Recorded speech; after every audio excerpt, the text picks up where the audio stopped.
YouTube, ShredQuest here. Thanks for joining me again. Today we'll be swapping out this 50mm stem with a Renthal Apex 35 33mm length stem. I have supported these forks underneath to keep them from falling out.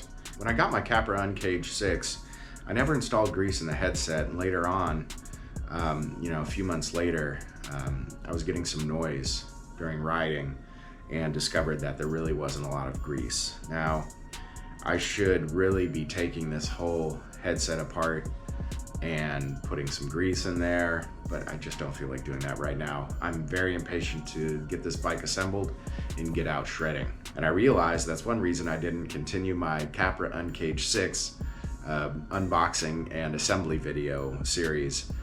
Not only was it because I wasn't really prepared to upload to YouTube at that time, I didn't have the right gear. I certainly didn't have the GoPro 13 that I do now, but now I have a camera and I can go ahead and record all of this assembly of the Decoy for you in detail. That doesn't change the fact that I really want to get this assembly done quickly and get out there riding. So let's continue on. Here's the 33mm length stem.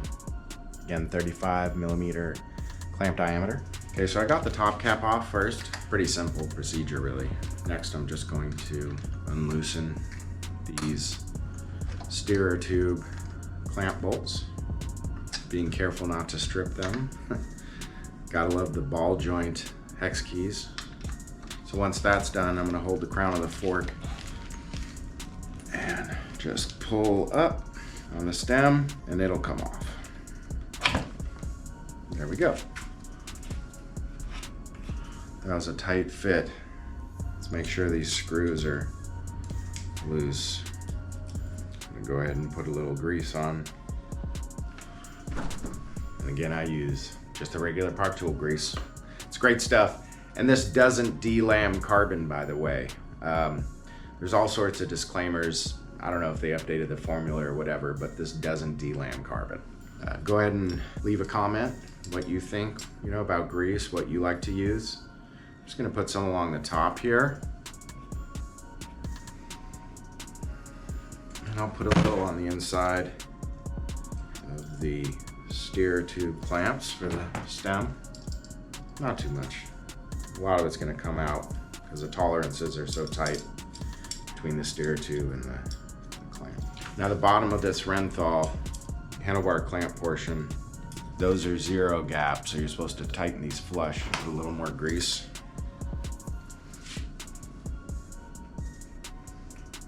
There we go. Grease is good. Grease is good, and just don't use enough of it. I would prefer to wipe up grease later and know that there's enough on there. There's nothing more annoying than getting creaking while you're riding. Boy, that is tight. That is tight, and these screws are undone all the way. It's just very tight, and that's good. I like tight tolerances. That's also why it's important to use some grease. Some grease at the top. You can always reuse grease later on bolts and stuff. In fact, I'll do that now. Just wipe the excess grease on the star nut bolt. Wow, that's a short star nut bolt. I do wish there was a longer steer tube so I could have some more spacers, but really this connular headset top cap is taking the space up. That alignment looks good enough for now. We'll adjust that later. Nice short stem. I prefer a short stem. I know there's a lot of various philosophies on stem length. Feel free to leave in the comments what you feel about stem length. Let's also go ahead and swap out this bar. I think there's a Renthal fat bar carbon 35 on here. I think it's a 30mm rise. I'm gonna put this 50mm rise on. Once I slam that seat post, it's gonna give me the position, the riding position that I like, climbing and descending on steeps. Let's go ahead and remove this foam first.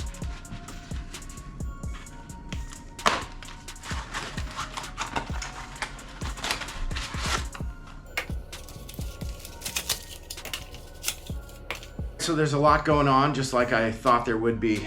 We got cables for the controller, and we definitely want to make sure that we get this right. We got to swap everything over to the new handlebar.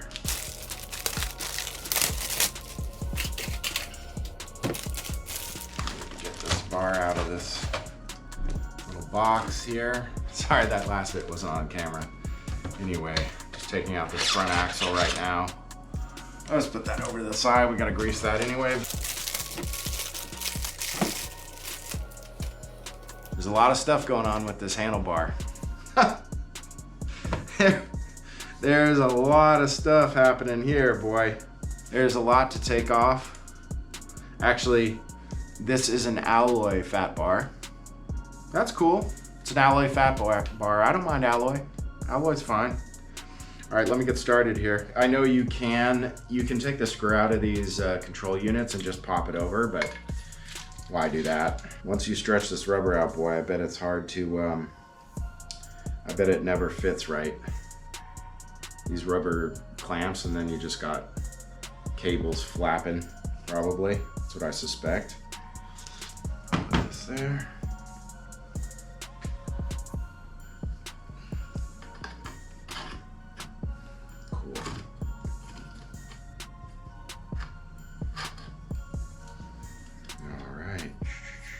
Got to get this tightened down. It's metal on metal. It's already marking up the bar, which is fine, whatever. It's not a very expensive bar or anything. Get the brake on later. Just put that cable through now. All right, so looking good. Shifter, DI2 shifter. Go ahead and attack this side next. This bar swap wasn't nearly as painful as I anticipated. I don't know why I thought it would be bad. Let's make sure that gets on. I'm so used to no clutter on the capper cockpit because everything's wireless on that bike. It's kind of funny. So now I'm going back to the wired system, but that's fine.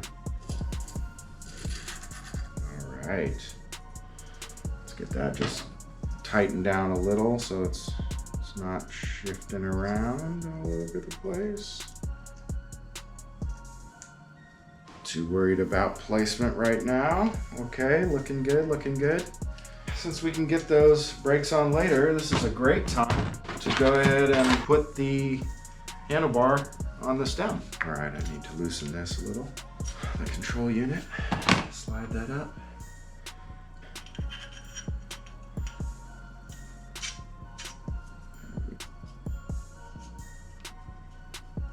Looking right so far, yes. Double check your work, guys. Don't want to be scratching up your bars and doing other weird stuff. Just be careful. Well, it's close. We're getting there. Bam. Oh, that looks so close. Let's just grease these. Better just to get grease on right away. Just grease it up. Nice and wet. Don't skimp on the grease application where it matters. I hate a noisy cockpit. A creaky cockpit is super annoying. I got that on my capper right now because I think they never put grease in the headset cups when they installed the headset. I like buying a bike, a good bike, and then just riding the hell out of it and not worrying too much about like upgrading it. Like I don't want to buy a cheap bike just for the frame and then spend hella money upgrading it. That doesn't make any sense to me. I'll do another video coming up about the price of this that I paid and the financing I got, which was killer. And basically the reason I got this bike, because otherwise it's not like I can afford a brand new e-bike that easily. That's looking good. Nice and greased up. Everything's a little wet, but I don't mind. Let's just get that first screw in there. Gotta move that just a tad.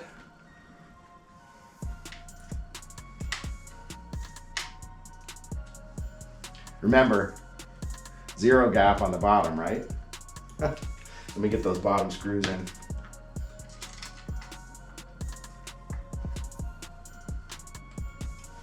Zero gap, liking that, all right. Cool. Don't want to tighten them down too much right now because I may have to slide that a little bit. Actually, I can already see I need to slide it to the left a bit. There I go, preemptively tightening down bolts. Oh yeah, that looks great. I'll take a tape measure to that. Let me measure this. Okay, looking good.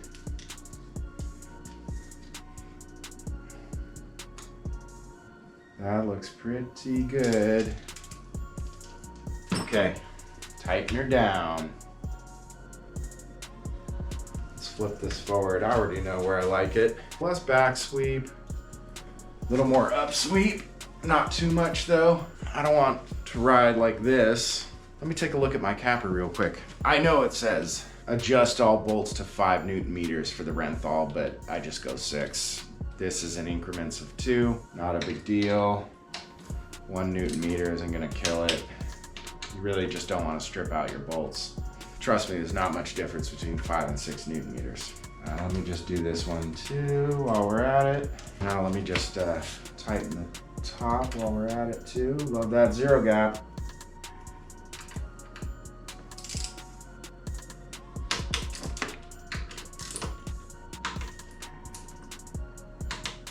I usually double check torque on bolts a lot after almost every ride, especially rides where I'm like going through chunk and gnar and stuff like that. So just to make sure. That's not even straight. So we're gonna have to straighten that out later. Have you ever seen anyone on trail when they have a crash and they twist their bars?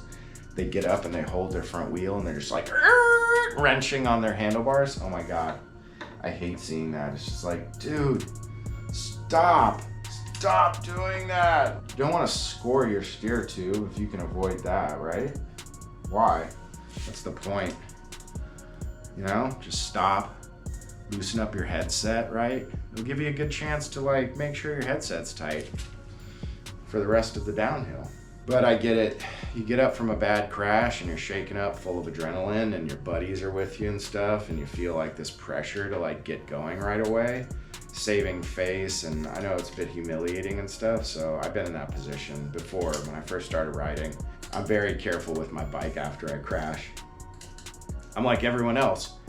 First thing you say, oh, is my bike okay? When you get up from a crash, first thing I do is look at my bike. Is it okay? Everyone does it.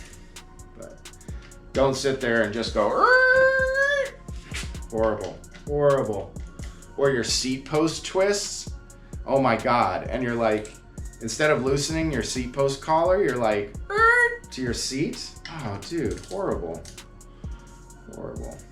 I never tighten one bolt. I always alternate slowly until one bolt is tight. And then you'll find the next time you go to the next bolt, it almost invariably, when they're already tightened at least, it'll like very quickly click into place. All right, battery's kind of low on the GoPro. It's gonna move on. You have another battery, but oh, of course, such an idiot. What does Bike Farmer say? Oops. Oh shit. There's another lock-on clamp that went flying. I don't understand why they don't just freaking put this on, you know? What the hell? ODI, what's the point? God, I haven't done this in a while, guys, obviously. I just haven't put them on in a while. Okay, that's one down. Okay, there's two, nice. Now the V2 ODIs are more money and they don't have the second clamp on the end. Those are cool, except if you get in a crash, man, that end's gonna get super chewed up, guaranteed. Let's get the end caps on. I used to really care, like, oh, is this insignia pointed the right direction? I don't care at all these days.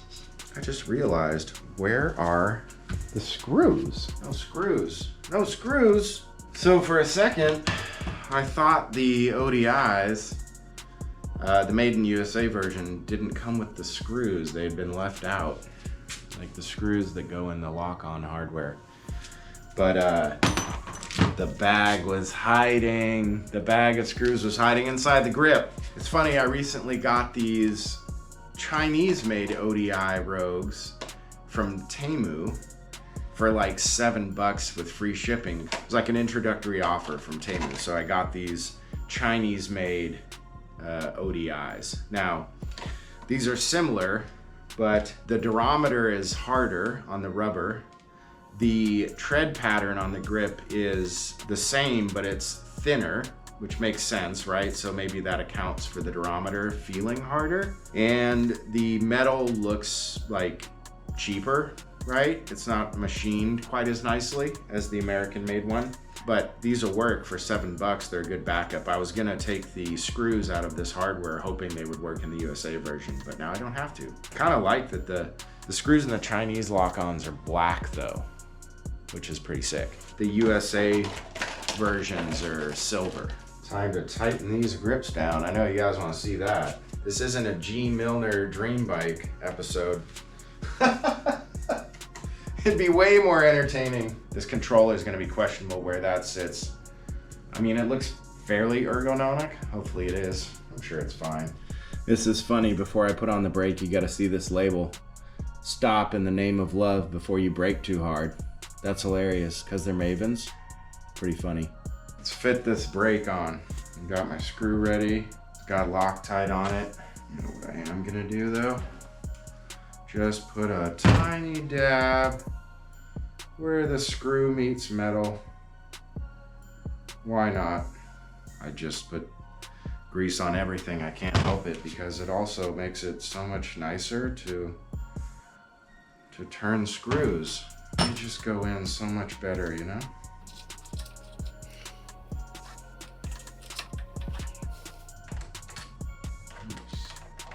Pretty tight tolerances there. I'm gonna have to see how this works out. I do like that lever, so I have some room. I do have some room to move this, I think. Wow, that just fits. This brake clamp is making contact with the top of the XTDI2 shifter pod. I mean, normally I don't like to have my shifter pod necessarily touching with the brake clamp. However, maybe there's a matchmaker solution for this, although I doubt it. Well, I like to have my shifter pod a little more inboard instead of outboard. Obviously, the position may have to go down more for me, but the shifter is good. I also like to ride with my hand, the edge of my hand, out on the edge of the bar because I hit a tree once and broke an arm. So I like to make sure that my hand is all the way out on the edge of the grip, and that's why I do like these V1s, because I can feel the difference in material between the edge of the rubber on the grip and this clamp at the end. And it does help me when I'm riding. I like to position my hand, especially when I'm headed into a downhill section. I'm getting grease all over the GoPro. Ha! Let's get this front brake attached. I almost forgot. Just a little bit of grease where the screw makes contact, bolt, screw. I'm always switching between bolt and screw. Tell me in the comments what word you prefer, what's appropriate.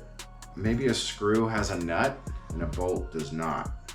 Maybe that's the difference. It's a little tricky because this matchmaker piece for the dropper post lever is hanging off of the bottom. So it just makes it a tad bit trickier of an operation. What do you guys think about the silver Mavens being colored black? Isn't that silly? But I'm glad they're colored black. I think the colorway looks dope. Murdered out Decoy, nothing looks much better than that. I like the blue color they have though, the Core 5 blue. Pretty sick.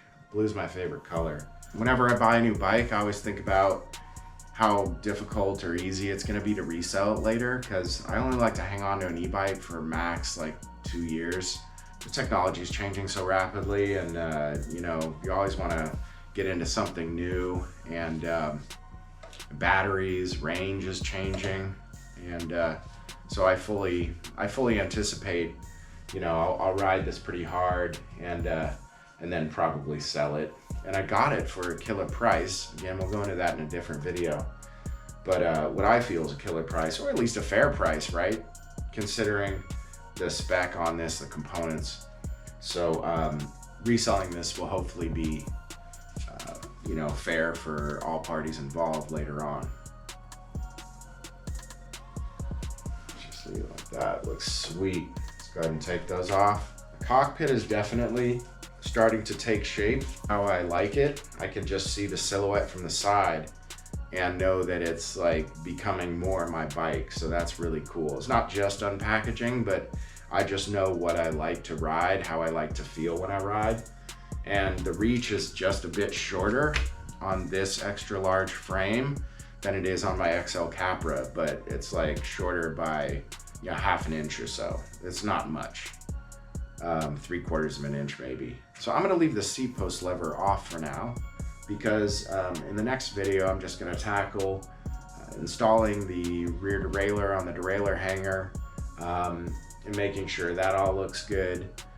Again, the wheel set's completely ready. I confirmed today that there's no air loss. So the rim tape is good. The install was good with the cush core in both wheels, which went so smoothly. Sunlight really is part of the key there. I'm so happy I realized that finally. Thank you, YouTube. I'm gonna tackle that in the next video. And then after that, I need to lower the seat post all the way in the frame. It's a 200 mil seat post because I ride a 170 slammed in the XL Capra. 170 axis reverb slammed into the frame.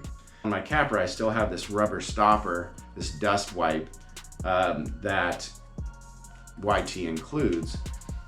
I could potentially take this off, but I plan on adjusting the drop on this post because you can adjust it there with shims.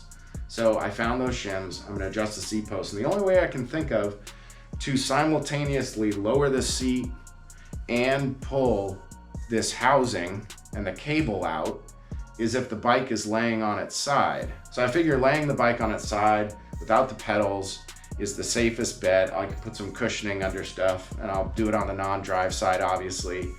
And then I'll push the seat into the frame while simultaneously pulling this cable out. Of course, I'll undo the cable clamps in the battery compartment first. So we'll do that.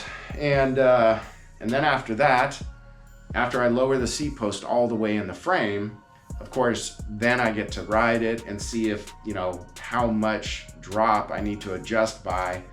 I mean, magically, who knows? Maybe that 200 would work. That would be sick, but I doubt it. I'll probably have to at least use the 5 mil shim, if nothing else. Maybe 5 mil shim plus removing this little dust wiper, but we'll see. Definitely some more work to do. Thank you so much for joining me for kind of like doing this cockpit, and I hope it wasn't too boring for you guys. I'm pretty careful and slow. Of course, it's a new bike, and I'm impatient to ride, but I want to do this right. I want to get it set up right. You always want to take off on your first ride like everything's just sparkling and fresh and clean and brand new, and then you bring it back from the first ride and it's all dirty and stuff, and hopefully you haven't crashed and totally like scratched up your bike, or God forbid your Kashima stanchions on your fork. All right, guys, thanks for joining me. Really appreciate your support, all the subscribers, all the likes, and feel free to comment and tell me how you guys like to build a bike.